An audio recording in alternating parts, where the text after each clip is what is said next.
Hey y'all, it's Anime Kidman. Today I'm going to be reviewing the second episode of Tate no Yuusha. And woo!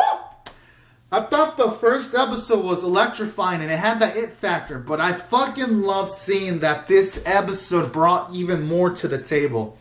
Like how it finally now brought cool character interactions. It brought in character development simultaneously at the same time. Because I like how at the very start you have now Fumi just referring to Reptilia, the slave that he buys, as just an object to start with, especially when he's pretty much said, I'll go for something cheap and obedient. And I like how he had that mindset, and I liked how the episode showed him slowly changing his mindset as he was buying her items and all that as the episode progressed towards eventually actually caring about Reptilia more than his own actual being, when he's telling her when he thinks for a second that she was not going to be able to get through the trauma of killing monsters, and he tells Reptilia to please run. And that was a sweet scene right there, symbolizing that he doesn't refer to her as a slave anymore. And then I like how it capped it off with Reptilia getting through her trauma and killing at least a baby of the monster that killed her family. So that was also nice too. It showed off growth for these two characters simultaneously.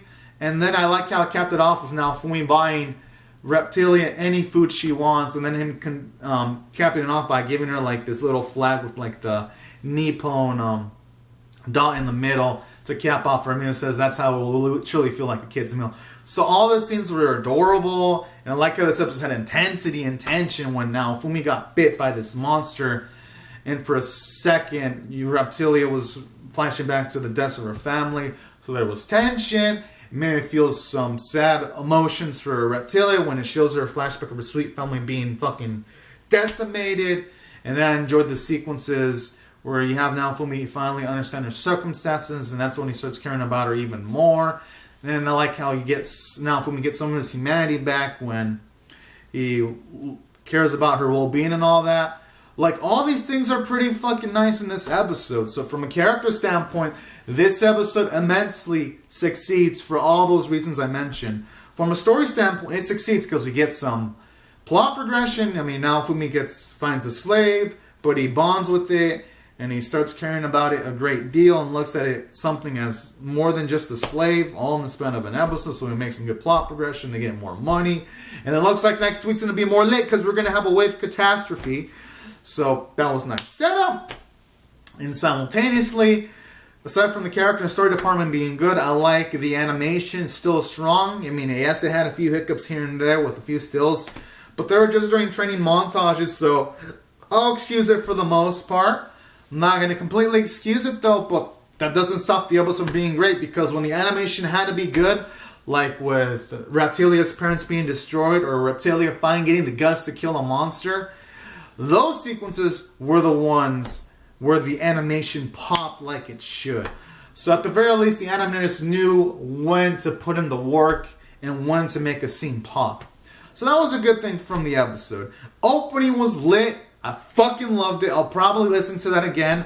I probably won't listen to it during a live reaction because y'all got my reaction to the opening in this episode, and to speed up the other videos, I'm going to skip through the opening because I've already seen it. But on my own time, I'll definitely be listening to that. And I'll probably listen to the full version whenever that comes out because I fucking love the song. Woo! So that was nice. The soundtrack was good. And honestly, this anime is providing more than I thought it was going to provide. So I recommend any of y'all who haven't seen this anime yet, who like fantasy anime, to check it the fuck out. For everyone else, I fucking loved it. 8 out of 10 episode for me. Way above average. For everyone else, rate the video. Subscribe if you want to see more reactions. Rate the video. Share the video if y'all want to. And I'll see you guys later. Subscribe for more. Alright guys and gals, thank you so much for watching. Bye bye.